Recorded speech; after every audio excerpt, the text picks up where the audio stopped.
Hello, this is Dr. Mark Miravalle. I'm here in Ireland with Anne the Apostle. We are reading through Volume 7, which is entitled Greetings from Heaven. I would like to read this July 27th, 2004 message from St. Catherine of Siena, followed by Anne's commentary. These are the words of St. Catherine, and I quote, "My dear brothers and sisters in the world must put all of their hope and trust in Jesus. Souls in the world will fail you, my friends.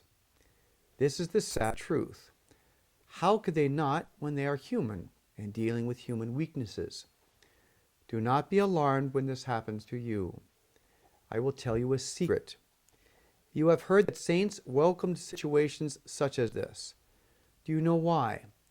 Because we considered it practice. That was our secret. We knew very well that all trust and hope had to lie with our Jesus. Our goal was to belong totally to Him. When dear friends betrayed us or loved ones failed us, we used the situations as priceless opportunities to grow deeper in unity with Jesus by detaching further from the world and also to practice His beautiful example of forgiveness. We knew that our time on earth was limited. Therefore, the opportunities finite.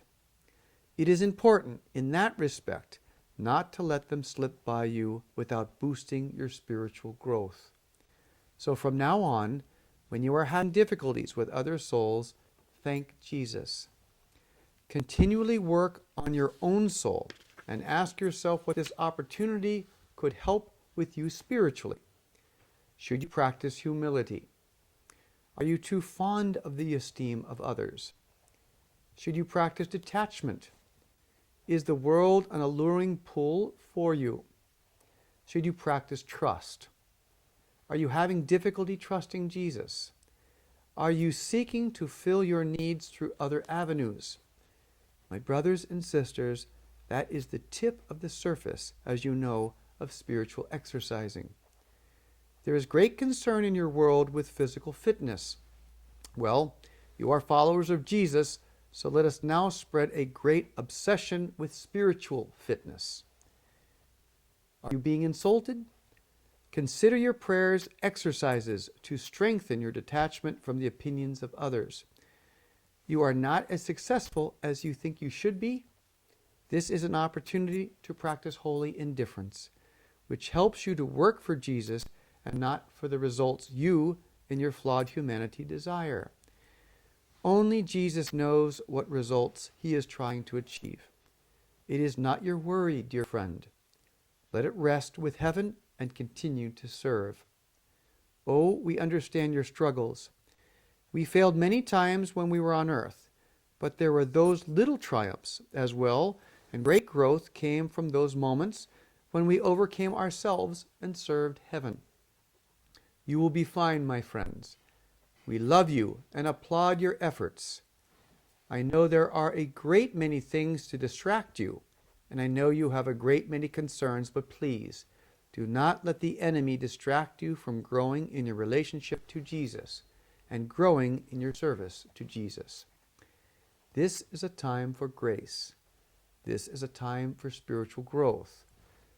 There are great spiritual opportunities available now. Use every one. We will be with you. We will show you how. It is good to read about us, the saints who have burned trails in holiness. We always looked to other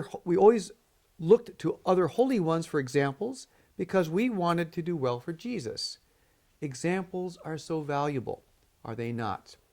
Now, be brave in your day and do not overlook any opportunities for holiness. Your comments, Anne? Well, isn't it good for us all to hear heaven confirm the truth that people will betray us, that friends will fail. I mean, anyone who's married knows this, you know, and in every family, people understand this, that when we are dealing with humanity, we have to expect that they'll stumble. And then she says, now the saints welcome these situations because the opportunities to practice holiness were so apparent in them. And you know, she says a very important thing here. She says, if you belong totally to Jesus, and that's the goal, these things won't wound as much. They'll glance off. Right. You know. Right. And it always perks my attention when they say, now, here's a secret of heaven. Here's a secret of holiness. And that's what she says. Why was this a secret? I will tell you a secret. You have heard that saints welcome situations such as this. Do you know why? Because we considered it practice. That was our secret. We knew very well that all trust and hope had to lie with our Jesus. So, and it's hard to get that practice. It's hard to say when we're slandered, when we're let down by a friend, okay, let's thank Jesus. That's what they say to do. That's First of right. all, thank him, regardless of how you feel. Secondly, we see it as practice. Here's an opportunity for grace. And if you're not sitting in silence in prayer, you won't do that work. Because what you'll do is you go straight to the hurt reaction. Where sometimes I see this as, okay, situations where someone has hurt you, and you really want to jump over your humanity. And one day I pray, Jesus, let me just jump over my humanity and land in love. And if I can do that, it's only with Jesus he pull you over it. Right. If we do that, we are bringing peace where the enemy seeks to sow division. The enemy will always seek to sow division in our teams, our ministries, and families, workplaces. And we have to overcome ourselves. And Mark, once you do it, it's not that hard. Yeah. You just shake it off. And Right. with heaven's grace, heaven wipes off the residue. We rely on that, don't we? Right.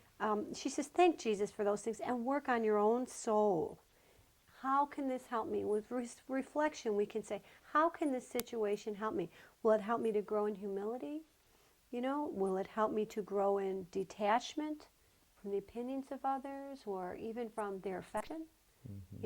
Will it help me to grow in trust to Jesus? We all need greater trust. Yeah, it is this kind of holy virtue exercise. And again, these are repeated themes. This isn't just St. Catherine. We've heard this over and over. We've got to work at making these habits. And it's always with Jesus, but it's effort. There's effort involved with this. It's work. We have to think when we're offended to thank Jesus. That's not going to come naturally, but it will come supernaturally. Well, it's true. And, I see people sometimes in the midst of this, and they're just in such pain, and this hurts, and there's a temptation for them to think, this isn't for me. And you just try to say, what did you think it meant when they said it's hard work? It means it's hard work. Now, she says everyone's obsessed with physical fitness. Okay. She says, let's be obsessed with spiritual fitness. Let's be obsessed about being spiritually strong, doing the exercises, doing the workouts, accepting the workouts as instructions from heaven. And we know that in the physical dimension, that means we have to set times to exercise. We don't just say, well, we'll exercise whenever the opportunity comes. We're very rigid or regimented about that. That's what we have to do with the spiritual life. We have to set a time for our prayer. We can't assume it's going to happen. Otherwise, we can assume it will not happen. No, we have to treat it the same way as we do meals. We don't really miss meals a lot. We'll say, well, I'm hungry, I want to eat. Right. And so now the other thing that's huge in here I want to say, there are little triumphs in the lives of every apostle. We keep talking about work. Well, sometimes there's times you can say, hey, that went really well. I missed it by this much, but a miss is as good as a mile. I took the cue, and we should thank God when we triumph over ourselves. Right. And Yeah. heaven says, you will be fine, my friends. We love you and applaud your efforts. And we've got to accept that too. Beautiful. Thanks, Ann.